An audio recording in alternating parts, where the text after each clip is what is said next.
you're going to ask me questions? I am going to ask you questions. Because otherwise, I might suddenly think, what do I say now? I think that let's just get into it and just tell me when you joined the society and what made you join the society. Yeah. We'll start with that. So over to you. Yeah. I won't be saying yes. I'll be nodding a lot because I don't want my ums and ahs on the film. All right. So if I appear to be rude, I will nod as much as I can. So tell me how and why you came to join the society. Yeah. Off you go. Excuse me, just let me have another. That's okay. I thought you were just talking. No. So I've got it rolling. So, and if you could start by saying the question, I joined the society because of whatever. Yeah. That sort of thing. So over to you when you're ready. Okay. So when and why did you join the society? Well, I joined the society at the beginning of 1985. We'd been living in the village for about a year, and we didn't have a social life as such, and we thought it might be a good idea to join. We didn't know there was a dramatic society actually, and the first we knew was that a flyer was dropped through the door to say that they were having an open evening, and we thought, well, why not go along? So we did. But the night of the open evening, it was February, and it was a very snowy night, so we thought probably won't be many people there. But actually it was quite a good showing, and what we hadn't realised was that the society was going through a very bad spell as regards membership, and I think it was make or break for the society really. There'd been 18 months, I understand, without a production, and they had got a production on the go at the time. So the open evening took the form of a couple of extracts from the play that was currently in rehearsal, and then I think there was a little buffet, and it was just a very pleasant social event. And from that evening they recruited probably about 10 new members, and we were all roped in to help out front of house and selling programmes for the production that was to follow the following months.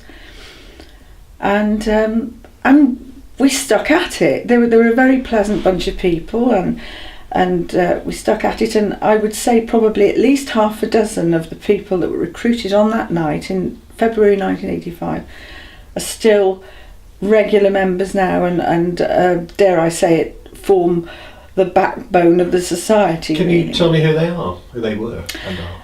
Well, there was myself and my husband Jeff. Tony Jones, Steve Bullock, Marlene Hibbert, Julie Tullock, who sadly passed away a few years ago now.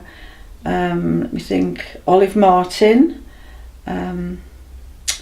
Just trying to think. There must have been somebody else, but most of Jane Gravels, of course. How could I forget Jane?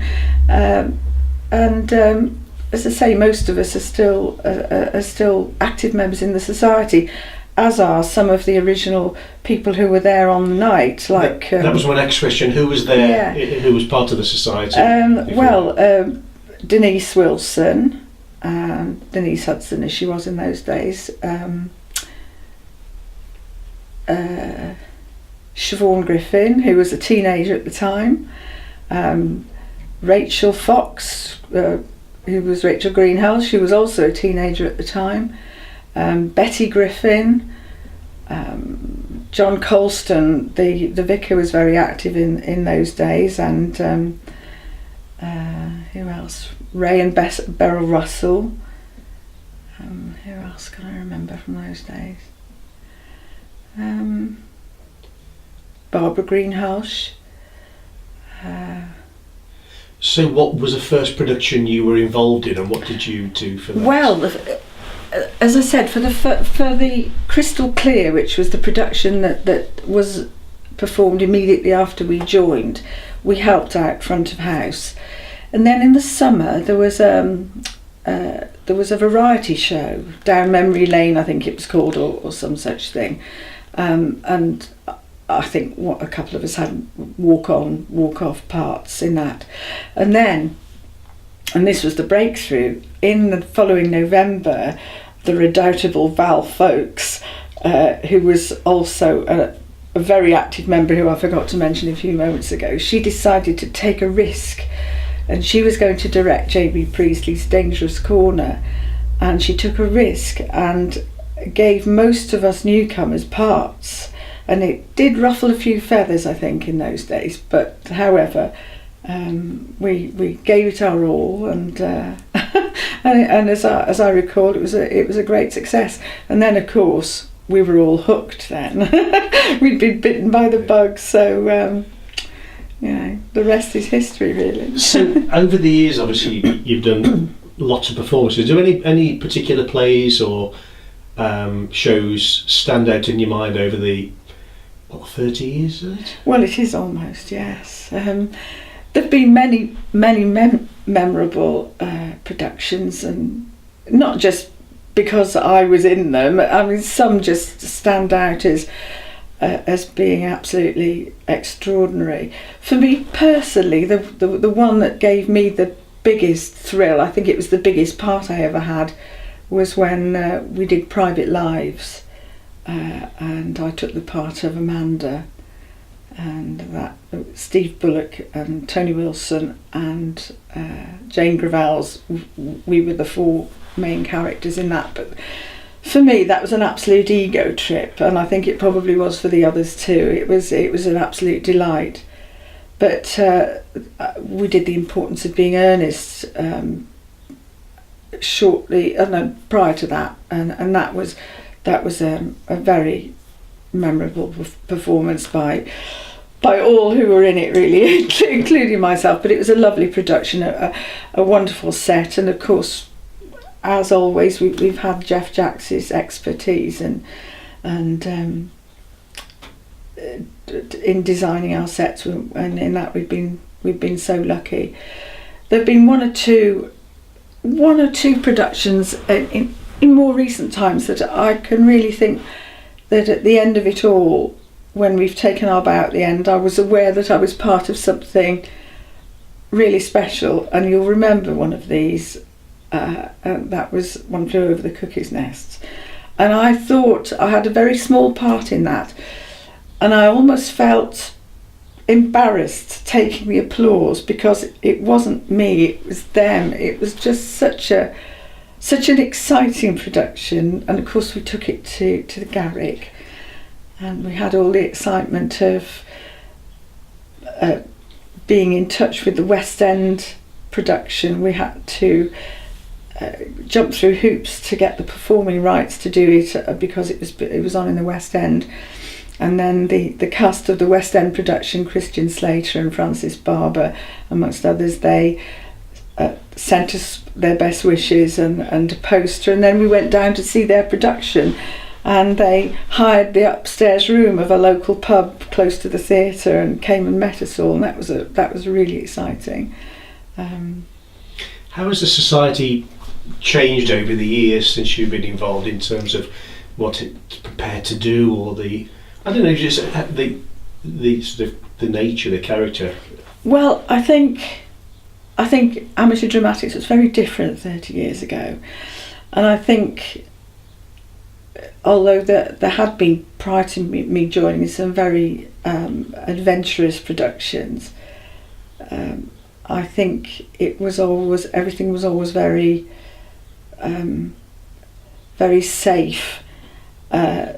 Whereas I think over the last few years we've perhaps pushed the boundaries a little bit in terms of content and language, which 30 years ago it would have not got through the committee, I'm sure, because, well, they would have thought that the village wasn't ready for such things. But another way it's changed, of course, is a lot of us have got a lot older. So whereas we were all taking the glamorous parts 30 years ago, now we're taking the old biddy parts.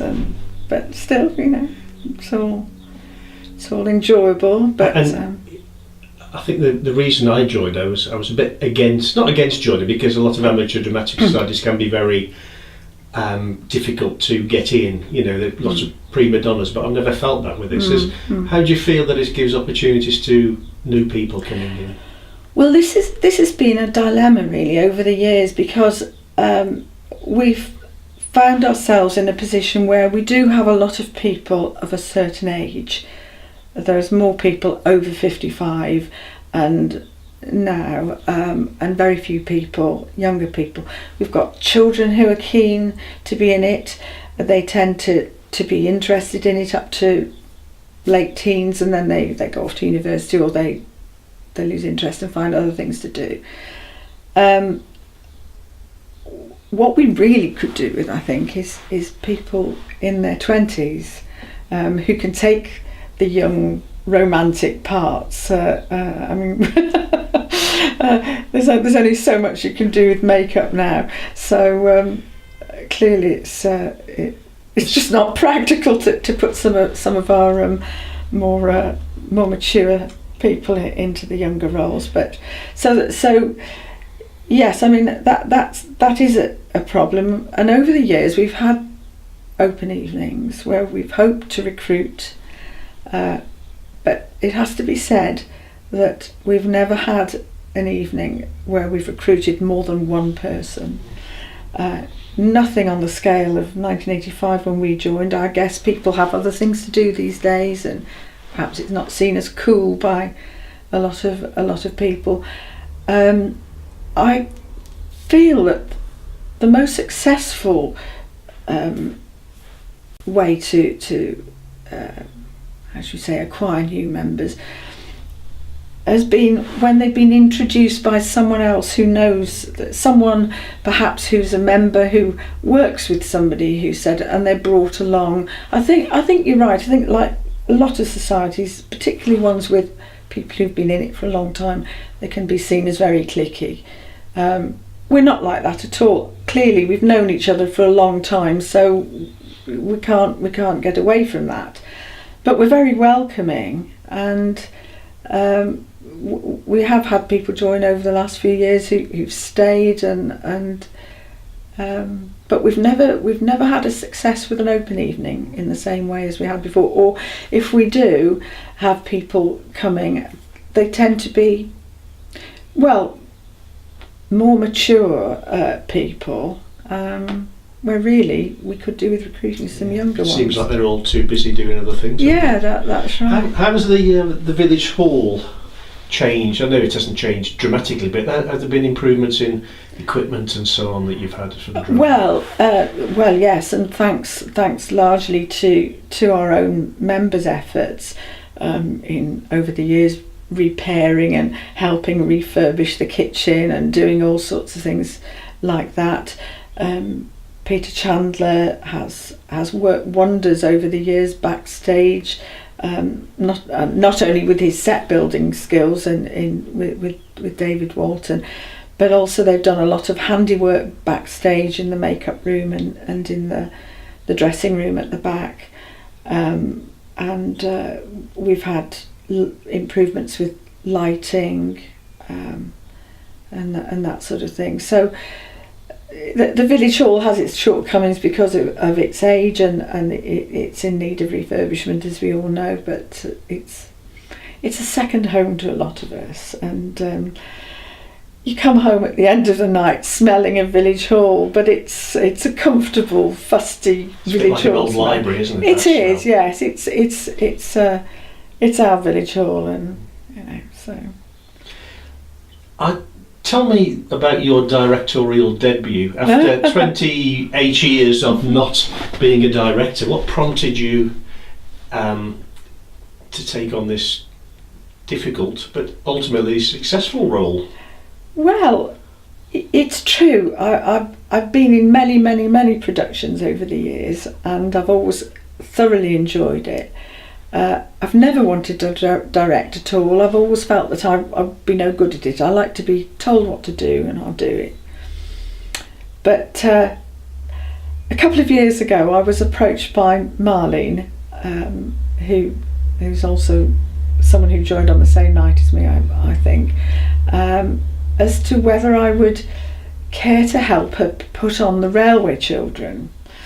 Now, I was actually horror struck at the very thought, so I did say, well, no, I wasn't keen on the idea, because I thought if ever I did want to direct something, I'd want to do it on my own, and I'd want to perhaps have two or three trusty people that I knew could act and I could rely on, so that I wouldn't have to worry too much about it. But however, over a period of months, she kept sort of whittling away, and and then I said, well, okay, I'll think about it.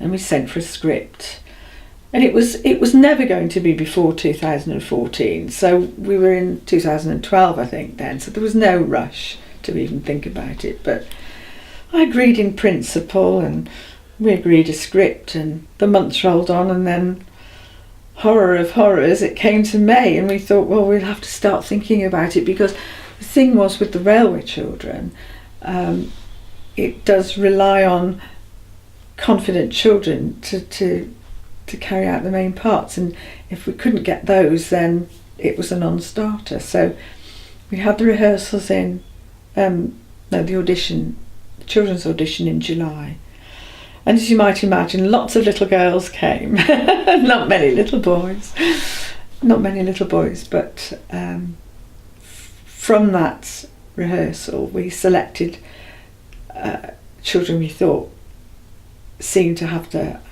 right presence, and we then went on to try and cast the adult parts. We had a little bit of a problem with that, actually, because we'd only just done one play, and there were some very big parts in that. However, we finally managed, and rehearsals got underway in September. There was a lot of work. It was such a big production with 21 cast, a very complicated set, about 19 changes of scene, lots of sound effects. Trains, of course, were a big feature. We had a smoke blowing machine for when the trains were coming in and out of the station, and it all seemed just a huge undertaking. But I managed to delegate quite a few of the different things, and Marlene and I worked together, and eventually it started to take shape.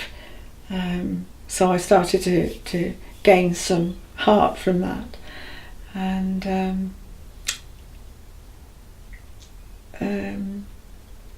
how did it all turn out in the end? Well, it all turned out fabulously well, actually, far better than I could ever have hoped.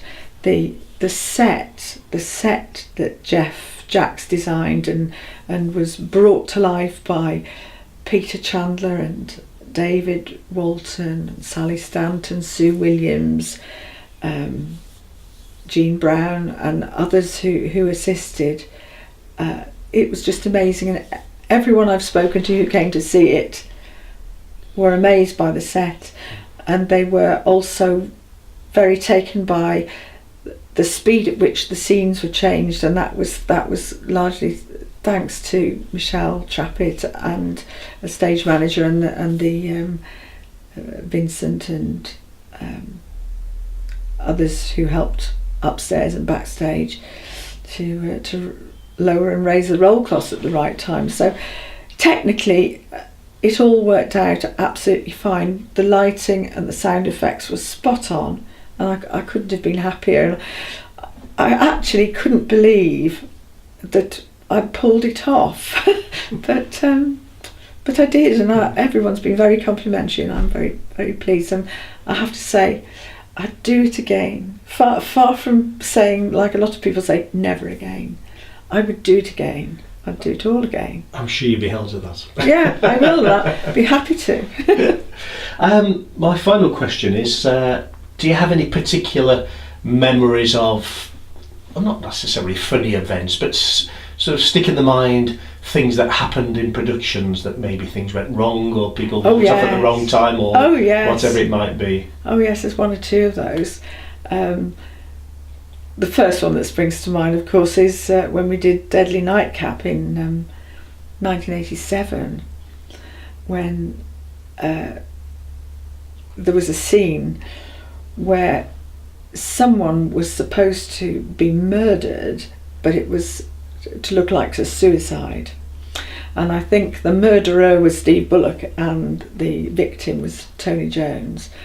And he was supposed to be shot, but unfortunately the gun didn't go off. So Steve had to club him on the back of the head with it. It never was, of course, explained how he committed suicide in such a way. Fortunately, the gun worked on the other 2 nights. It would happen the first night. But the very first play I was in, which was Dangerous Corner, the J.B. Priestley play in November 1985, that was supposed to be some very elegant 1930s people listening to a radio play, and the radio play ended and they were discussing it. Unfortunately, the radio play was the tape snapped or something. So instead of a 1930s voice coming out of a 1930s radio, all we heard was as the tape just went wild in the machine. So that was horrifying for your first thing. Then there've been all sorts of occasions where the doors have stuck, or the handles come off, that sort of thing. We try our best not to, but yes, I can't think now. What there've been various things where sound effects have happened at the wrong time, but we try not to, because that's what people imagine happens in a dramatic society. We pride ourselves on being better than that, but sometimes these things happen. They happen in the best, yeah, don't they? They do. Is there anything else that you want to add to what you've said? That's 22 minutes. That's fantastic. Is there anything else you want to say that you haven't said yet? Oh, I could probably go on all day, but I can't think of anything except that I was privileged to be the chairman a few years ago when we had our 50th anniversary, and we had a do at the Guildhall in Lichfield, which was a very memorable evening. And I made a speech then, and I'll say it now.